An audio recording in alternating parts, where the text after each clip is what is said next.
Hey guys, it's Kevin from my review for BlacKkKlansman, and what BlacKkKlansman is essentially about is we center on the true story of Ron Stallworth, and he basically was one of the first black detectives ever hired within Colorado Springs, and it takes place around the time when the KKK was at their highest yet. Basically, the majority of America very much agreed with their values and things like that, and the FBI is kind of confused with what to do. They're very conflicted because you got this Black Power movement, and, you know, they basically send Stallworth undercover to try to investigate. And while he's doing that, and as he starts to piece things together, he starts to realize that, no, the KKK is definitely the problem here. And he realizes that since he has a very untraditional voice and very untraditional sort of mannerisms that, you know, black people in those days just did not have, he's going to try to use that to his advantage, basically poses as someone who is condoning what they're doing and uses this to both infiltrate and expose the KKK's evil doings, and that's really all I'm going to say. So BlacKkKlansman, I was very excited for this movie, not because I'm a huge Spike Lee fan, because other than the two movies that I've reviewed for you guys, I haven't really seen anything else that he's done. And while I've enjoyed both of those films, I can't really call myself a Spike Lee fan fairly just because, like I said, I have not seen enough of his movies. It's not that I don't want to, it's just that I simply haven't. I want to see Do the Right Thing and like Malcolm X eventually. I just unfortunately have never really gotten round to them. But with this film, I was very interested. It looks very interesting. The concept in general just sounded pretty unbelievable. I couldn't really believe that actually happened. I just really was very hyped for it, and the more I saw the trailer, the more I was really latching onto what it was really doing, its timeliness and all that stuff, and thankfully, I really had nothing to worry about because BlacKkKlansman is a phenomenal film. This is easily one of the best films of the year that tells a pretty unbelievable story, but one that is, I think, very relevant to what's going on in today's political and social climate. But we're just getting to right now, starting off with the cast, and the cast here is absolutely phenomenal. I think, honestly, from top to bottom, everyone was well casted. Everyone really does get a shining moment. But first, we really have to talk about John David Washington, because going into this, sure, he's not someone you're going to recognize. But if you really think about it, you actually have. This is, in fact, the son of Denzel Washington. And don't think that this is, you know, one of those things where it is in, you know, a well-known actor trying to capitalize off of their success by introducing their kids. That's not at all what this is. John David Washington is so good in this movie. I really loved him in the role of Ron Stallworth.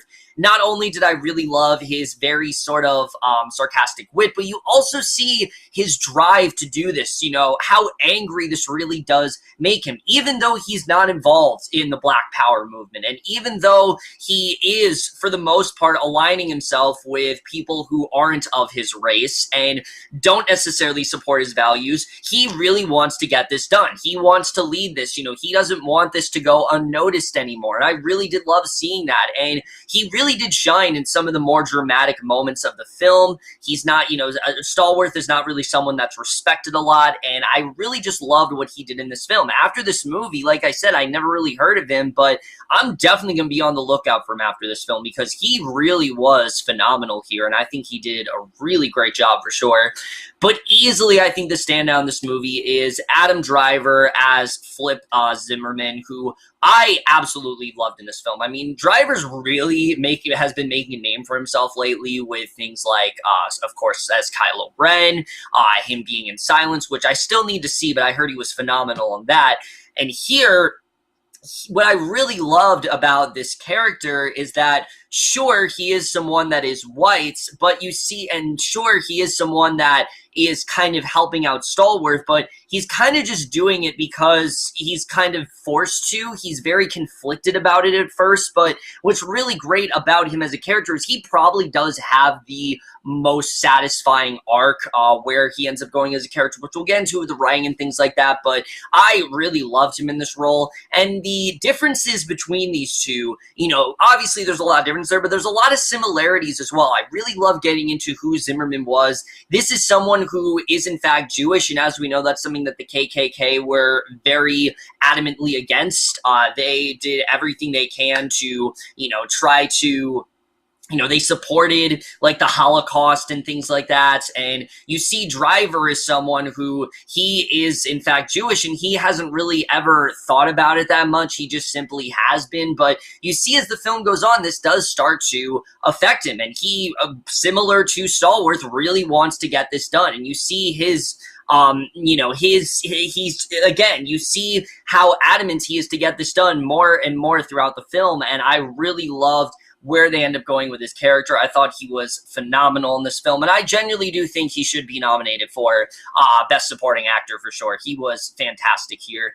Everyone else also was great. Laura Harrier, don't think that she's simply just another pretty face from Spider-Man Homecoming. She was very good in this film. I really like the character of Patrice, someone who is she is in fact a black activist, and she's someone who, if you don't support her values, she pretty much doesn't give you, you don't deserve her time of day, and you very much do see that there. But her and Stallworth's relationship, I thought, were some of the more lighter moments of the film. I really did like them. I thought it was kind of like the heart of the film overall, and I did like their relationship a lot.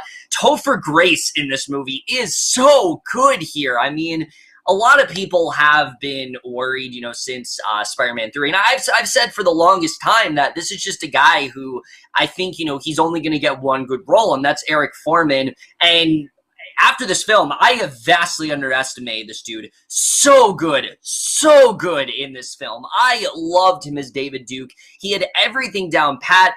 Not only do you see the very menacing and powerful side of Duke, but you see why he was someone who was so easily able to recruit people and to bring people over to his side, because he's very approachable in that way. He has this welcoming presence to him. And again, even though you can very much see why David Duke is hated by so many, you can also see why so many people really idolized him, and why he was looked at as like this Jesus-like figure to them, because he is someone who, like I said, was very approachable in that way, and someone who was very much he was a very good motivational speaker and things like that, similar to how Hitler was very good at recruiting people. Maybe not as, I think, rough as Hitler was, but you definitely do see a lot of similarities between the two, and I think he did a really great job here. The side characters are very good. Really, everyone just did such a great job in this movie, and I really did love the cast here. But I really do want to talk about the Spike Lee's directing here, because, again, Spike Lee is someone who I know he's been a bit controversial lately. A lot of people have said he's just gotten a little bit too overly political, and there's nothing wrong with being political, but I guess with some of Spike Lee's latest films, he's just been a little too on the nose, and the story just has not been that strong. And don't worry about that here, because what I really loved about Lee is he really knows how to ride the line in this film between very clever satire, but also very sensitive material. And honestly, I don't know if a lot of people felt this way, but this felt less like a Spike Lee film and more like something the Coen brothers would do, because what Lee is able to do is he's taken a very serious story. Look, again, this is not at all like lighthearted stuff. It is very, very fucked up material. What the KKK was doing, it's very tragic, and the fact that people actually let this go on, it just really makes me sick. But what he's able to do is he's able to really find the funny in it all. And I was surprised by how hilarious this movie really was. I was laughing a lot throughout this movie, but at the same time, I was just as emotionally affected. There's a really nice blend of the two, and I think Lee just did a very good job with kind of stifling himself a bit. He basically kind of went back to basics here, and I really did love what he did in terms of the directing. I thought it was very spot on here. In terms of the writing, this is easily one of the best screenplays of the entire year. Not only is the story so interesting and crazy, but it's very riveting in that sense. I mean, you really, like I said, want to see the KKK brought down, but it's not just focusing on this one side. It's not just focused on what it was doing to the black epidemic and how those people were feeling in that sense. It definitely does dive into that a lot, But like I said, with someone like Flip, it also shows what being Jewish in that time was like, and how this wasn't something that he really thought much about. But now that he's getting more involved with the KKK, he starts to realize that, yeah, these people are just as awful towards people who are Jewish, and they don't really treat them like human beings. And I think they did a very good job with depicting that. I really did love the way we got into the KKK. But at the same time, the film also knows, like I said, when to be funny, and a lot of the comedy does actually come from the KKK side of things. Now, again, they're not at all trying to downplay what the KKK did. Definitely that's not the case at all. But what they are, in fact, doing is just showing how bunch of idiots these guys really were and just how stupid they really were. I mean, their plans in this movie are so dumb and so ridiculous. And like I said, some stuff in this film, particularly this one married couple that we stumble upon, felt like something right ripped out of, like, Fargo. I mean, especially a certain scene involving this woman and this mailbox felt right ripped out of Fargo, and I don't know if that's what Lee was trying to do, but it very much reminded me of the Coen brothers, like I said, in the sense where they're able to find the hilarity in very serious situations. But the comedy doesn't just come from there either. The whole plots of Flip donning Stallworth's identity and trying to become like Stallworth is some of the funniest stuff I have seen all year, particularly the scene where he's trying to mimic some of Stallworth's mannerisms. I honestly was dying, and I really loved what they did with that stuff. I thought it was very well handled. But also seeing the similarities between the two. As I said, these two start to get a lot closer throughout the film, and you can really see how similar they are, and I really just love that about the movie. I loved getting into the very similar type of ideologies between the two, who they really are, what they really stand for, the different backgrounds that they have, but also the similar backgrounds that they have, it's really a film that's very much trying to, the film is very much trying to say, like, don't just judge someone by your identity, and don't just generalize someone by their gender, and don't just try to, put people in boxes, because that's very much what the KKK was doing. And I think the film does a very good job of showing how awful this really was. And I really did love the way they were able to do that. But also the film dives into racism a lot, because understandably, because Stallworth was the first black cop, he's not really respected a lot, unfortunately. A lot of people are not taking him very seriously. They are very casually, making a lot of racial slurs, and this is stuff that he's used to. And again, the film plays it off very casually, because unfortunately that's just how it was back then. You would hear people say certain words a lot that I'm definitely not going to repeat because they're just really awful racial slurs, but you hear them say that in front of Stallworth a lot. But also, like I said, he's not taken very seriously, and some people even try to kind of self-sabotage what he's doing. And I really love getting into that side of things as well, how he kind of has to force them to take him seriously, and how he feels like taking on this case is going to get him to be taken seriously. And I really did love seeing that evolution that he really does go through. I thought that was overall very interesting. Now, something that some people might be concerned about is, of course, the real-life parallels, which, let me say, are they blatant? Absolutely. There are a lot of blatant parallels. There is literally a scene in this movie where Stallworth is talking to one of his colleagues, and they're talking about how, no one would ever elect someone in the White House like David Duke again. It's pretty obvious that they're making very, very subtle nods to Trump. And I thought it was well done. I thought I understood what he was really trying to say.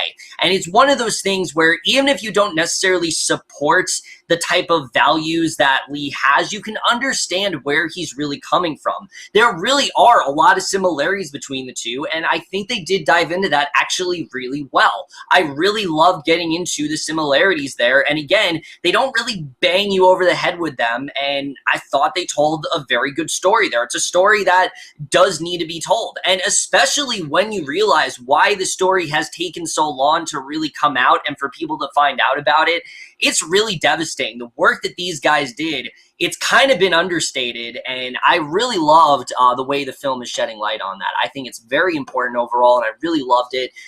But the film also is saying a lot about, because the whole thing with the KKK, it's obviously the most prevalent theme in the film, but that's just on the surface. The film also has a lot to say about what it means to be someone that's black in the 1970s. There's a great conversation between him and Laura Harrier, where they're talking about the way black people were portrayed in movies. And for Stallworth, this does not really bother me because, it's simply a movie. But Patrice talks about how, yes, this does have an impact on America, and I think that's still very much the case today. The things that we see in movies, especially nowadays, are very much a reflection of how people are today and the way that people perceive things today. I think people are much more critical when it comes to that. You want to see someone on the screen that connects with you in a way that doesn't demean you. And that's something that Patrice, I think, really does stand for as a character. And I really love getting into that side of things as well. It's another thing that the film could have easily brushed aside, but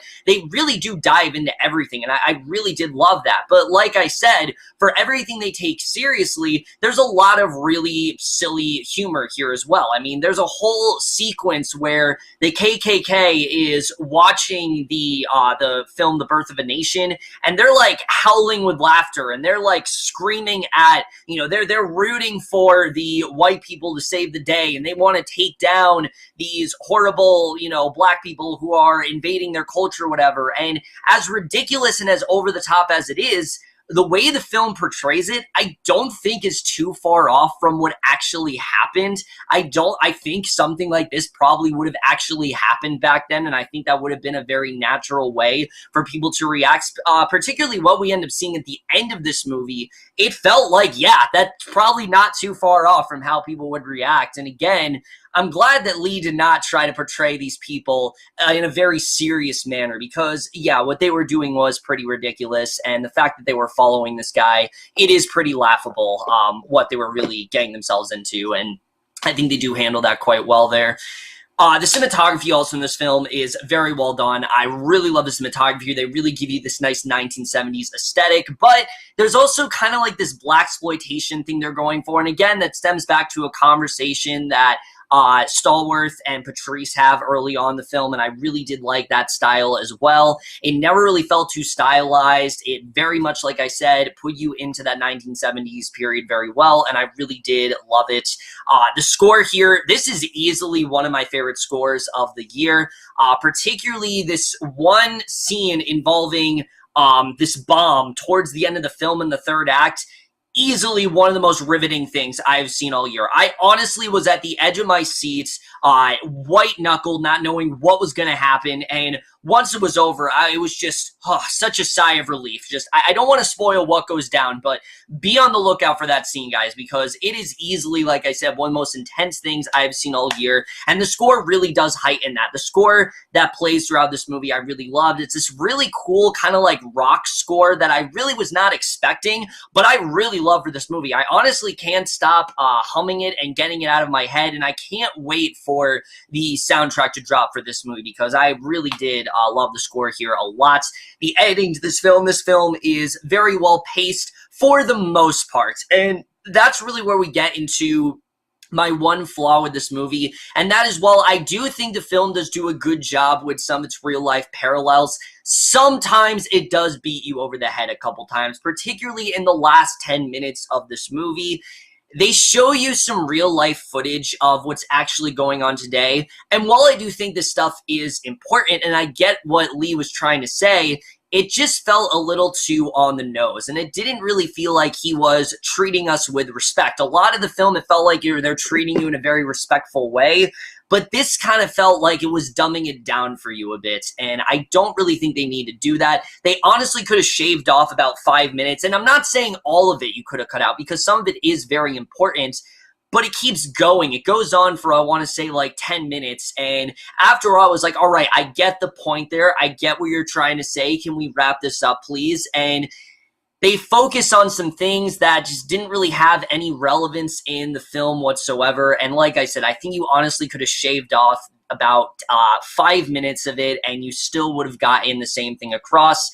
But other than that, guys, there's really not much else to complain about in this film. I really loved everything going on in this movie. I think this is a very important film. It's probably one of the most important films of the entire decade. It's a film that, while it is showing something that still goes on, that, that went on then, it shows how stuff like that is still going on today. While we might not be as segregated as we once were, America is still very much racist. America is still very much kind of divided in that way, and this film very much does shed a light on that and shows you how kind of split everyone still is, and how, while things have somewhat progressed, we're still not all the way there, and I think the film just does an incredible job of doing that. This is definitely going to be a film that I think gets Spike Lee's career back on track. I've heard a lot of people say this is probably the front runner for Best Picture, and yeah, I think definitely it absolutely does deserve it. I think this film is definitely going to be getting a lot of Oscar nods for sure. It very much does deserve it, and it's a film that I really do hope a lot of people see. It's not only very important, but it's also immensely entertaining. It's a film that will have you laughing. It might also have you in tears. It's really going to shock you at points. It really is everything you could want in a great film. It's, like I said, easily one of the best films I have seen all year. While it does get a little too heavy-handed times, for the most part, I think it did a very good job of balancing both the comedy, the very absurd, ridiculous comedy, with the very relevant and important social commentary. It does take the subject matter very seriously. There's some stuff that I think the film will very much give you more knowledge about, things that if you're, especially interested in this time period, I think definitely it's very important for you to see. But I think really for anyone, for the time we're in right now, it's a very important film to see, and I very much would recommend it a lot. This is easily one of the best films of the year so far, and I'm definitely going to give BlacKkKlansman an A. But overall, guys, in my review of BlacKkKlansman overall, let me know what you guys thought of this movie. Love to hear your thoughts in it. Like I said, Spike Lee is definitely back for sure. Again, I definitely do want to see more of his movies after this one, because I really did like the style he had in this film. But that's it for this video. Hope you guys enjoy. I'll see you guys in my next video, and I will see you guys for that. Okay, bye.